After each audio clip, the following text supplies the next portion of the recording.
Hi guys, it's Andy here from dreamwest.co.uk, and today I'm just going to be showing you how to change hair color in Photoshop.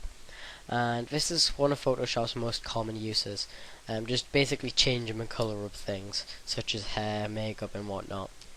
It's a very basic procedure, but I'm going to show you anyway because I know that so many people want to know how to do it effectively, and there's a lot of tutorials on it already out there. But I'm just going to show you how I would go about changing hair color and how I deal with different problems that you run into when changing the hair color of a photo on a photo. Okay, so I have my photo here. I'm just going to create a new layer. I'm just going to zoom in by pressing Control and then the plus sign, or Command and the plus sign on a Mac. And now from here, there's different ways you can go about doing it. You can either select your brush tool and then hit Quick Mask. Draw over the selection of the hair that you want to change, like so. And then untick and Quick Mask, and you'll have a selection here. And then from there you can fill it with a colour, etc, etc. Okay? Whoops. Alternatively, you can take your pen tool or lasso tool and make a selection of the hair. And that's actually what I'm going to do here. So I'm just going to fast forward this, so I'm going to put it in time lapse so you can see what I'm doing, but you won't have to sit and watch, okay?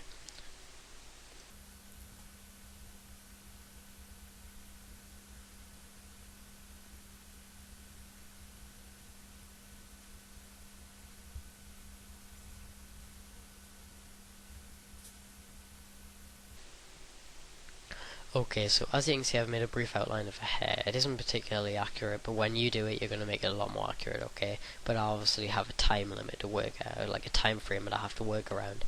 So, as you can see, I've left out this sort of strand of like frizzy flyaway here, because we're actually just gonna. The way I normally deal with them is, they're quite.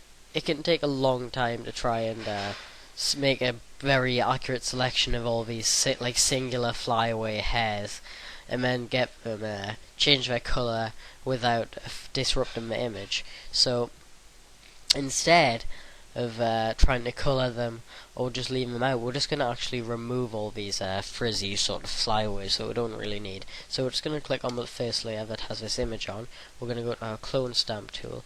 I'm just going to alt click anywhere else on the background. And by the way, this is only really going to work if you have a sort of generic background. Otherwise, I would suggest to leave them out. If you just have a plain background like this, I can just get rid of them by using our clone stamp tool here. Okay, and then as you can see, they just disappear. Alright, and I can do the same for this, and just get rid of it. Okay, that doesn't work so well there because of the M in the background, but you get the point. Okay, and now we're just going to go back to our second layer. We're going to go to paths, and I'm just going to control click. That'll make a selection of everything except the hair, so I'm going to press Control Shift and I, or Command Shift and I on a Mac, and now we have a selection of the hair. So from here, we're just going to take our brush tool, or you can just select a foreground color that you want to change it to. Let's say we want to change it to pink, and then just press Alt and Backspace. Or you can take the brush tool and just fill it in like so. Okay. Alright, so from here we're just going to press Control D or Command D on a Mac to deselect the hair. And at the moment it really doesn't look very good at all. So what we're going to do now is we're going to change the blending mode so that it's basically blends in with the image and it looks like it's the actual hair color. So click here on this little drop down menu, and we're going to select either color, and that's the effect you get from color, and it's a bit intense. So instead we're going to select soft light because that's a lot softer, and it isn't as extreme and intense. But at the moment it still looks a little extreme. So we're going to press Control U, and that'll just bring up our hue and saturation. And then from here we're going to hit colorize, and from here you can play around with it. Okay, play around with the saturation and play around with the lightness like so.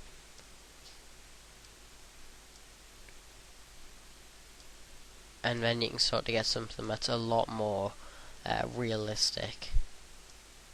Okay, if you just play around with the saturation and the lightness. Alright. Drop the saturation here, and now it looks a lot more realistic. Okay, as you can see, I haven't made a very good selection. I've been very kind of quick with it. But if you have any sort of parts that don't fit in, like right down here, you just press A to get your eraser tool up, and we're just going to clip that away like so.